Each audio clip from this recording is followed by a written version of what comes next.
Human traffickers taunted the wrong ex-FBI special agent at a Baltimore port. They rode in like kings of the desert leather cuts, glinting under the scorching sun engines, roaring so loud the windows trembled. Three swaggering bikers, blood on their fists and murder in their eyes, thought they had found an easy mark when they cornered a lone woman at a dusty gas pump.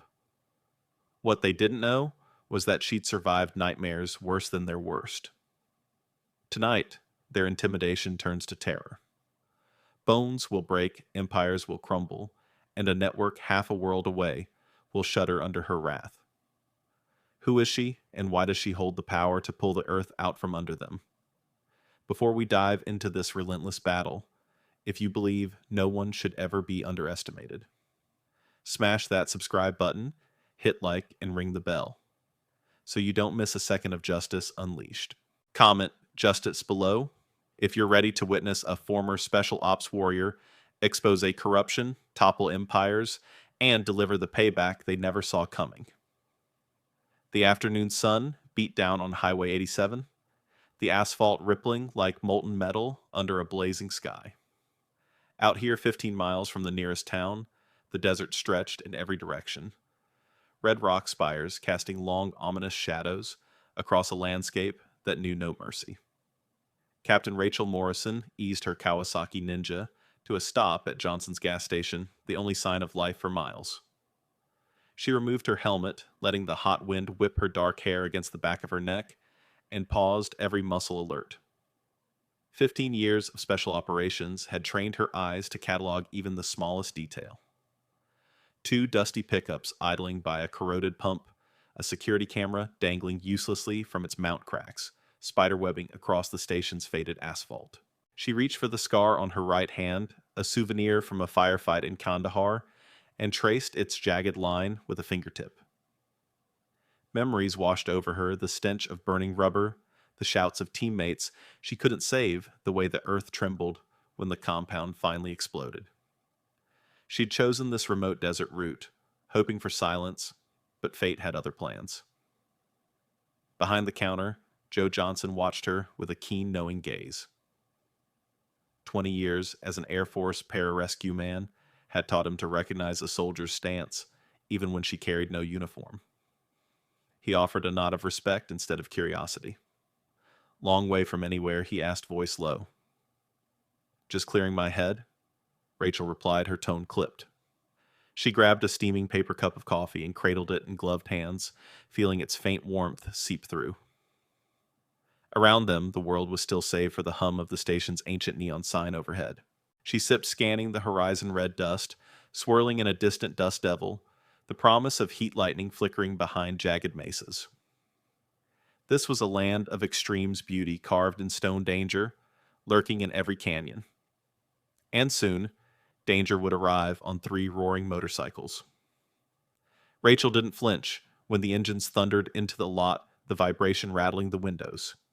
She simply set her coffee down and shifted her weight, eyes narrowing behind dark lenses. The Desert Wolves had come, Marcus Blade Rodriguez at the lead, his scarred grin splitting a face hardened by violence. Snake, the tall shadow with fresh track marks still visible under his cut. And Tank, a hulking figure whose leather jacket could barely conceal the pistol at his hip. They swaggered into the store boots, clattering on the worn linoleum.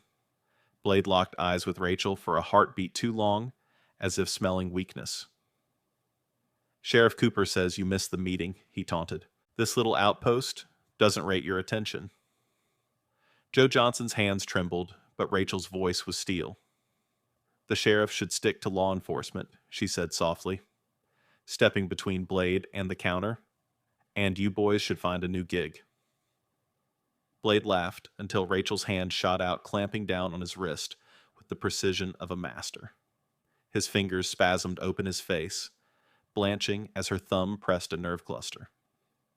"You must be new," she whispered, voice cold. "I study amateurs for breakfast." Behind them, Snake and Tank froze, eyes darting for weapons. But Rachel's grip never wavered.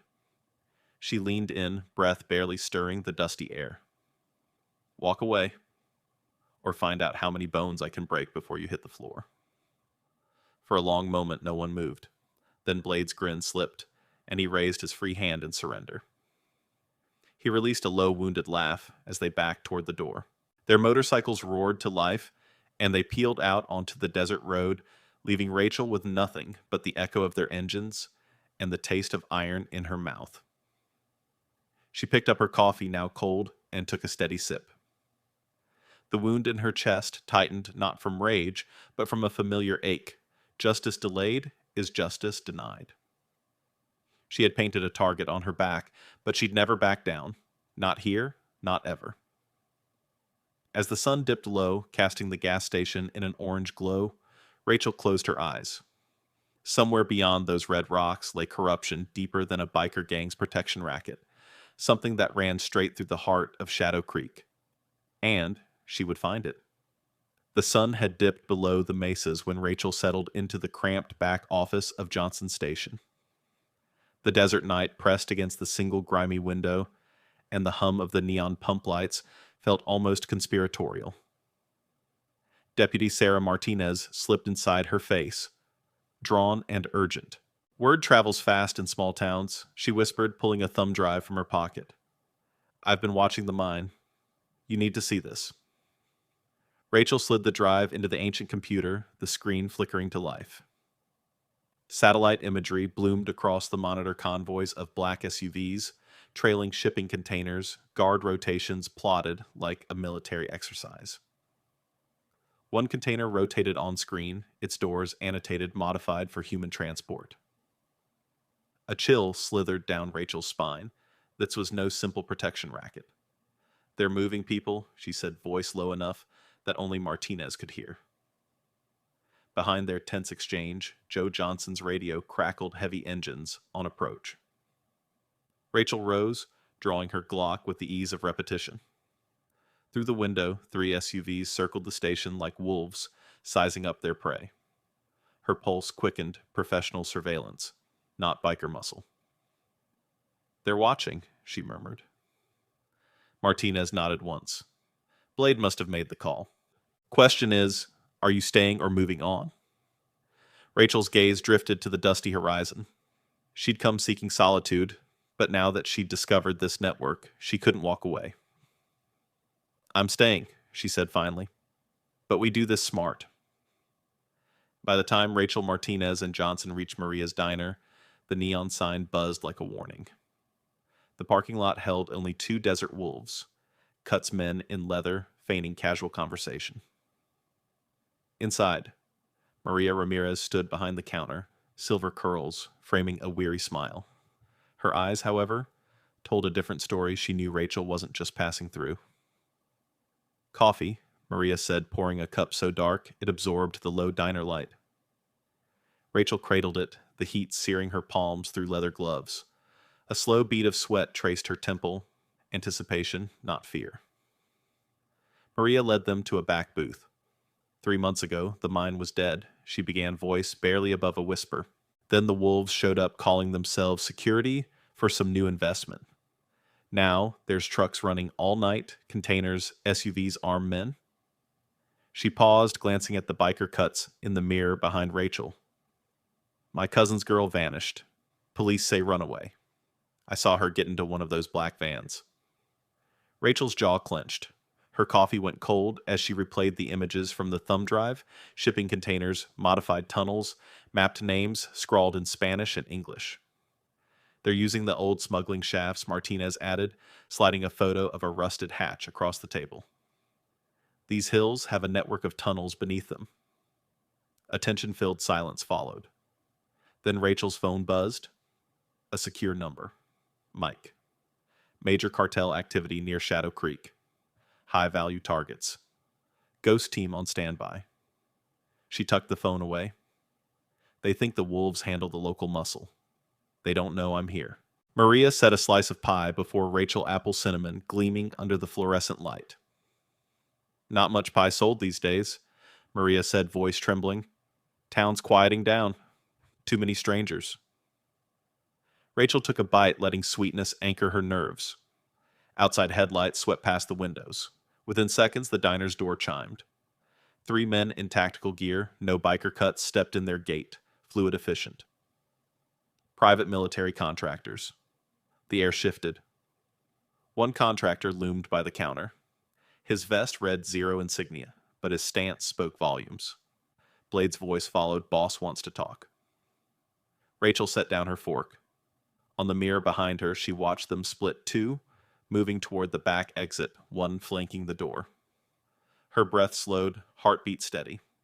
This was her element: close quarters, dim light, unexpected angles. The first man never drew his weapon. Rachel was already on him, sliding her coffee cup across the counter. Hot liquid and glass shattered in his face. He staggered as she vaulted the counter boots, landing with soft thuds on scuffed linoleum. Behind her, the second contractor reached for a pistol, but Rachel's arm locked around his elbow, twisting with a practiced click. He yelped as she dumped him onto a booth table, collapsing under his weight. The third lunged. She dropped into a low crouch, weaving between his punch and sweeping his legs out. He crashed into the door frame head, cracking the metal trim. Gunfire erupted from the entrance, 2 more contractors bearing rifles. Rachel dove behind a pie display, shards of ceramic rattling at her back. Splintered pastry floated in the air. She felt the vibration of bullets piercing the counter's edge. Blade's voice cut through the chaos.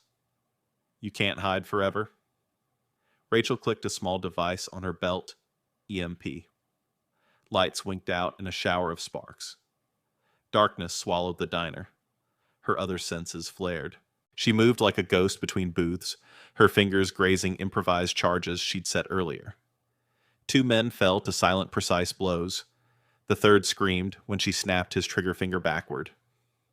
When the lights buzzed back on, the contractors lay crumpled on the floor, moaning. Blade stood in the doorway, leather cut stained with blood and dignity. He raised a pistol too slow. Rachel appeared behind him, long shadow cast by broken neon. She pressed her gun against his temple. "This is your one shot," she whispered, voice as cold as the pie display's shattered glass. "Leave now and you live. Stay, and I'll bury you in these ruins." Blade stared into her eyes, saw something he'd never expected, and lowered his gun. He nodded once, agonized, and backed out into the night. Rachel exhaled, voice rough. "They're not just wolves," she said, glancing at the bodies and blood on the floor. "They're the tip of something bigger." Martinez moved to secure the fallen, her own face pale but resolute. "I've got deputies I can trust," she offered.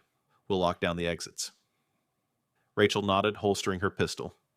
"Then let's head underground." She led them to a hidden door behind the storage shelves. The corridor beyond was narrow, the air musty with decades of disuse. Graffiti from bootleggers' past traced the walls. Ahead, darkness yawned, a network of arteries beneath the town. As they descended, Rachel's phone buzzed again. Mike. Surgeon arriving in 48 hours. Cartel, accelerating ops. She paused on the threshold, fingertips grazing the worn steel door. A final hook. They've brought the surgeon, the man who ghosts nightmares worse than death. In the tunnel's hush, she planted a fierce smile. "Let them come," she said. "They've no idea what waits for them down here." And with that, the desert's silent hunter slipped into the shadows, ready to turn the hunter into prey. They spilled into the church basement like ghosts, emerging from the earth, flickering headlamps carving pale arcs across ancient stone walls. Rachel laid out the faded mining surveys on a makeshift table, each crease, each tunnel, marked in spidery ink. Her fingers hovered over the lines as if tracing a pulse. "This network runs beneath half the town," she said, voice low enough to crack stone. "If we control these arteries, we control the fight." Martinez crouched beside her, tapping at a tablet that mapped guard rotations and sensor locations. "They've planted cameras at junctions 3 and 7, she whispered. "Thermal sensors on the main corridor. You'll need to avoid those." Her finger landed on a narrow service shaft sketched in the margin. "This route isn't covered too tight for their gear, but you can slip through." Behind them, Maria Ramirez advanced with Carlos at her side. He unrolled laminated prints of the church floor plan, pointing out the panel under the confessional that led down here. "We've got 3 entry points," Maria said, voice steady despite the tremor in her hands. "The front door, the storage closet, and Father O'Leary's confessional. Use whichever is safest. Only one goes live at a time." Rachel stood, shoulders uncoiling. The stale air clung to her skin, but her mind raced hotter than any desert sun. Phase 1. Intel gathering. Martinez, you and Jenny will feed live data from the cameras back to Carlos at the mine. He'll confirm patrol patterns. We'll map every step before we move. She paused, letting the weight sink in. Phase 2. Isolation. At 0200 hours, we trigger the EMP. I stashed in the transformer box behind the station. Lights go out across the town, no street lamps, no cameras above ground. Their focus will be on restoring power. Maria's jaw tightened. Then what Rachel exhaled, eyes glinting. Then we become shadows. She tapped the tunnel map. We'll insert 2-man teams at 4 key junctions: J2, J4, J6, J8. Each team will cut the tunnel network in half, seal their sections with improvised bulkheads. That traps their forces in isolated pockets. Her tone sharpened. They'll run into kill zones we preset tripwire charges, corrosive gas canisters stolen from the mine's old chemical lab. Martinez blinked and then nodded. They won't know what hit them. Phase 3. Surgeon's arrival. Rachel traced a route from the private airstrip into the western tunnel mouth, where Victor the Architect Silva will inspect the operation. He's meticulous. He'll walk those corridors expecting a clean handoff, not a maze of death traps. She tapped the spot beneath the cathedral chamber. That's our pièce de résistance. We collapse the supports, ignite the charges, and watch his empire crumble around him. Silence fell. The only sound was the faint drip of water echoing in the chamber. Joe Johnson swallowed, voice husky. "You're talking structural collapse? People could die." Rachel turned to him, face softening. They planned to bury dozens alive, women, children, innocent people, if anyone got curious. We're redirecting that violence back onto the perpetrators. Her gaze swept the group. We're not monsters. We're justice. Maria nodded, tears glinting. Make them feel what their victims felt. Carlos clicked his comm.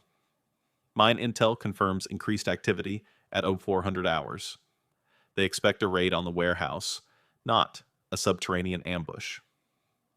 Rachel allowed herself a thin smile. Perfect. They'll be lured to the warehouse, our decoy site, while we move into position below.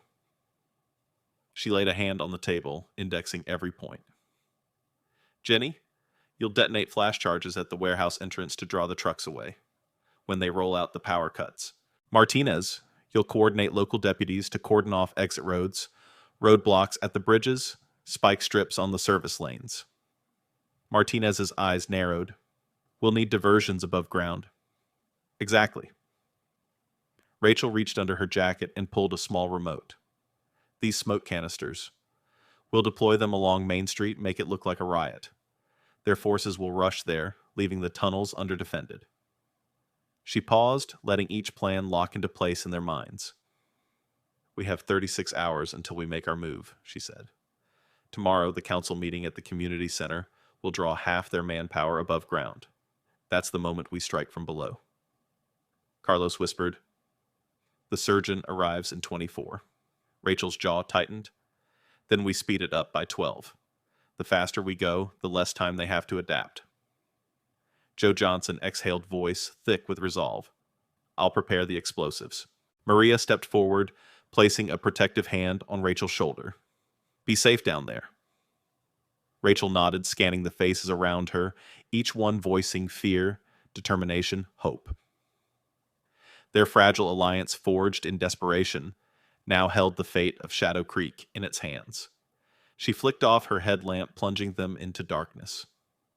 Only her voice cut through the black rest, if you can. Review your assignments. Tomorrow night, we bring the real quake.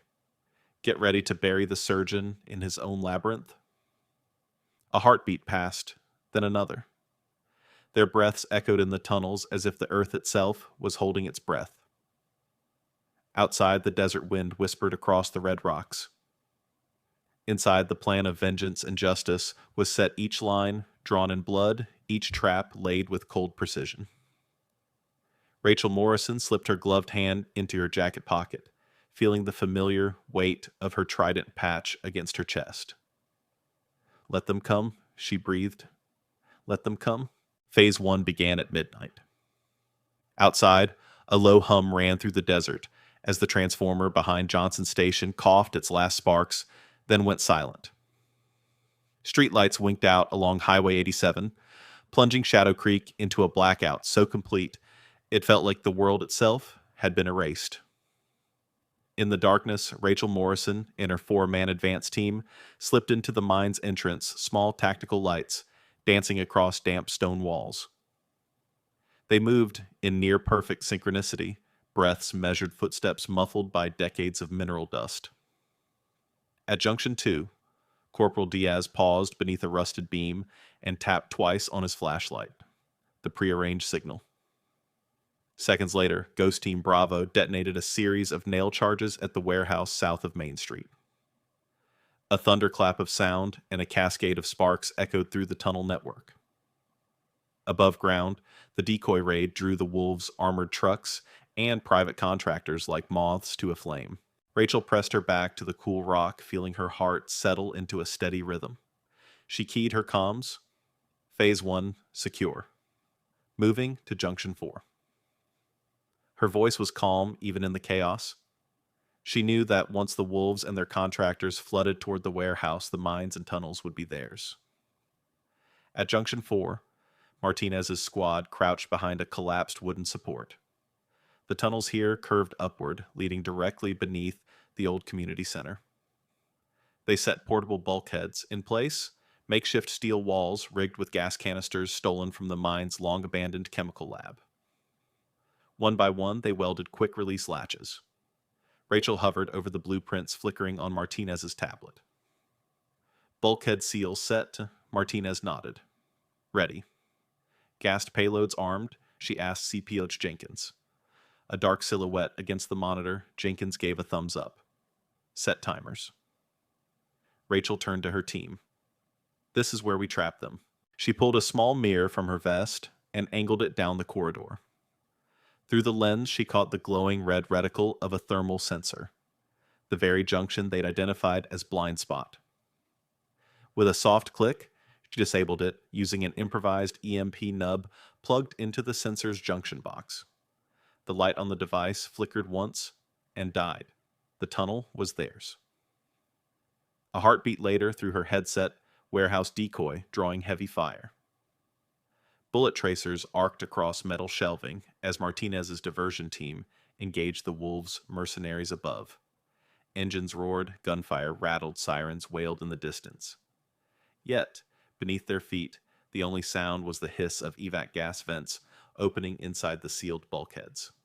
The first squad moved forward to Junction 6, where the main artery met the old cooling shaft. Rachel stalked ahead, Glock-drawn eyes scanning every bolt and joint. She tapped the wall 3 times, the final signal.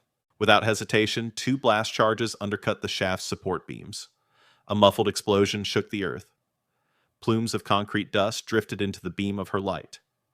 The corridor tilted off-kilter, trapping any pursuers in a narrow kill zone. Minutes stretched, then she heard muted screams as contractors above tried and failed to navigate the collapsing passage. She pictured their fear, hot panic, and cold steel boots. Phase 1 complete, Rachel murmured. Good work. Phase 2 unleashed its carnage at 01:15. In the belly of Shadow Creek, Rachel led 2-man strike teams into the sealed sections. Each operator carried a red phosphor flare, silent markers to identify friendly forces in the choking gloom. They moved like phantoms, clearing one chamber after another. Each time a charge detonated, it brought a section of tunnel down, severing the cartel's control lines.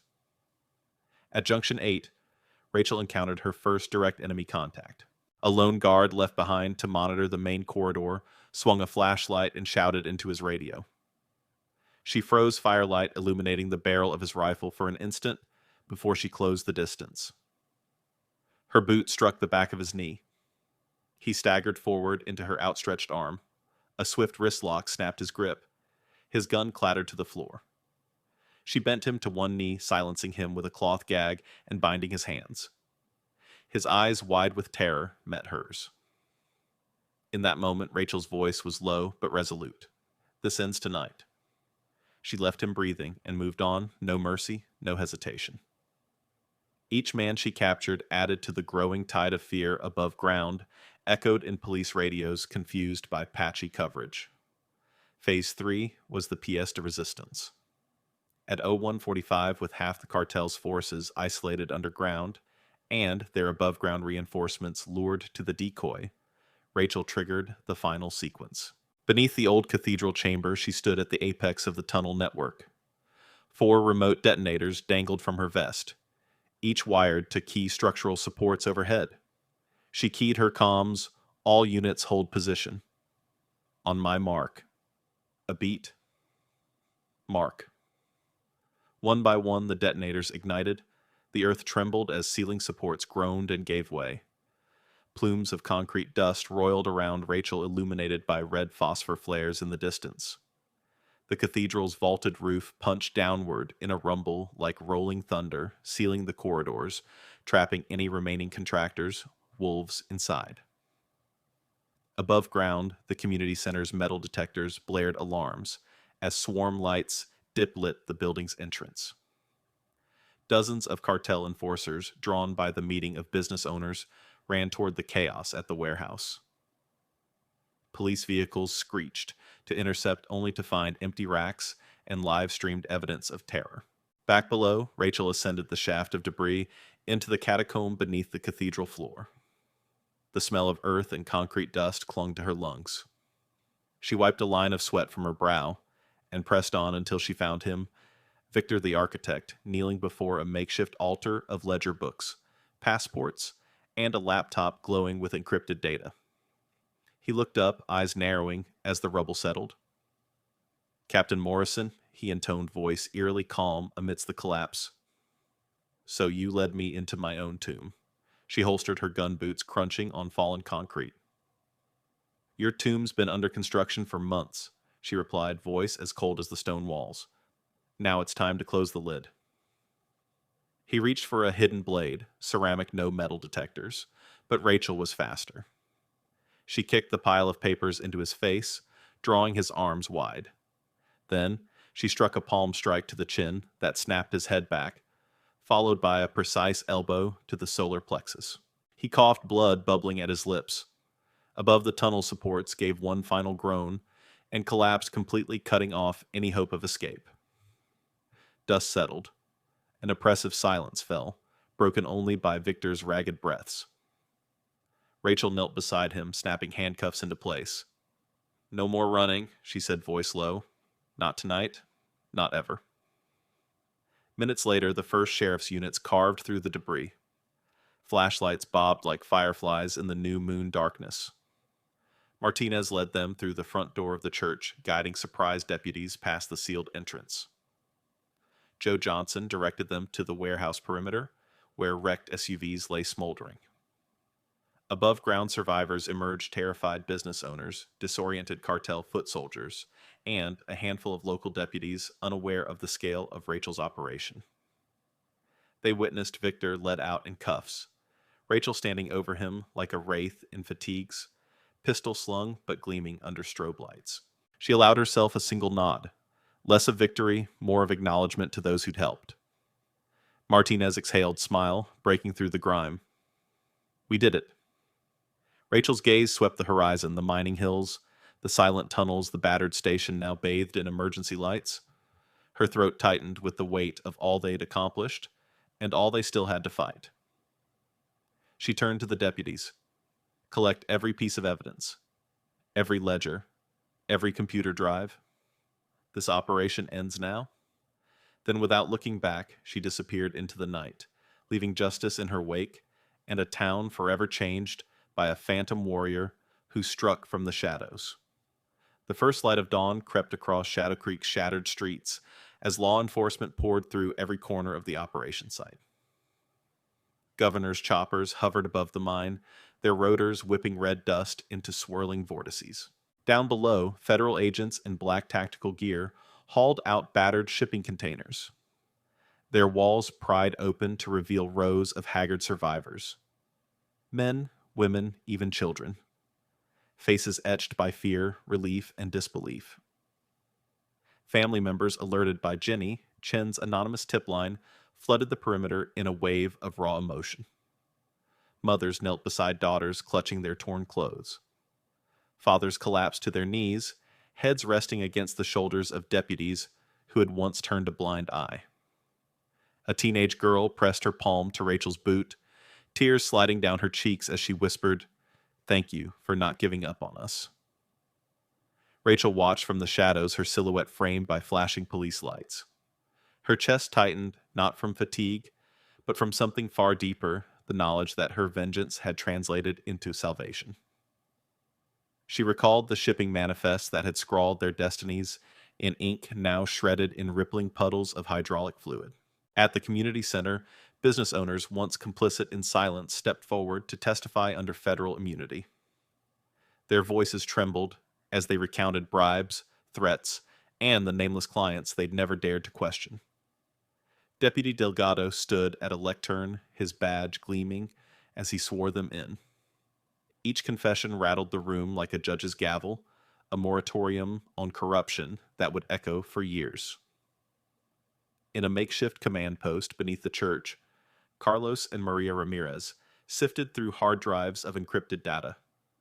Their hands shook as they discovered bank transfers, offshore accounts, and photographs of officials rubbing shoulders with cartel lieutenants. Tears welled in Maria's eyes, tears of vindication for the daughter she'd lost, and an entire town betrayed. Above ground, Victor the Architect Silva emerged in leg irons flanked by agents. His posture was defiant, chin lifted even as cameras clicked. He surveyed the carnage, the collapsed tunnels, the burned-out SUVs, and for the first time his expression cracked. A bead of sweat traced a clean line down his temple. The empire he had built lay in ruins, ground to dust by a single operative. Sheriff Cooper approached Rachel's uniform, stained with dust. His eyes darted between her and the wreckage. He offered a stiff nod and unspoken apology for his own sins. Rachel met his gaze, voice low yet unyielding in the hushed desert air. No more secrets. No more deals in the dark. Across town, news crews broadcast live footage of survivors embracing loved ones. Viewers nationwide watched tears, laughter-stunned silence, and every man's reckoning with justice served. Social media erupted with one unifying hashtag: Shadow Creek stands. Back at Johnson's gas station, Joe Johnson poured cups of coffee for deputies pouring in evidence. The ancient neon sign flickered once, then glowed steady as though resurrected by the town's new resolve. He pressed a steaming mug into Rachel's hand. She lifted it in a brief salute, feeling its warmth seep through her gloves. As the sun climbed higher, Rachel slipped away from the crowd, helmet in hand. She paused on the cracked pavement, staring at 3 empty parking spaces where motorcycles and SUVs once roared. The desert wind whispered through the gas station awning, carrying with it the scent of sagebrush and hope. She placed a single fingertip at the scar on her hand, tracing the jagged line, the souvenir of a brother in arms lost to cartel cruelty. Today, that scar felt less like a burden and more like a vow fulfilled. Rachel mounted her bike. The engine's rasp broke the morning stillness. As she roared eastward toward the rising sun, Shadow Creek stood reborn, a testament to one woman's fury, one town's redemption and justice delivered in the heart of the desert. Thank you for witnessing the storm that swept through Shadow Creek. Today, ordinary streets are safer because one woman refused to stand down. But this fight isn't over. Cartels adapt, corruption creeps back, and injustice never sleeps. If you believe in the power of courage over cruelty, hit subscribe and ring the bell now. Share this video with someone who needs to know that no tyrant, no empire built on fear can withstand relentless justice. Drop a comment below with your own story of standing up to bullies or corruption. Let's build a community that refuses to look the other way. Don't miss our next true tale of defiance and redemption.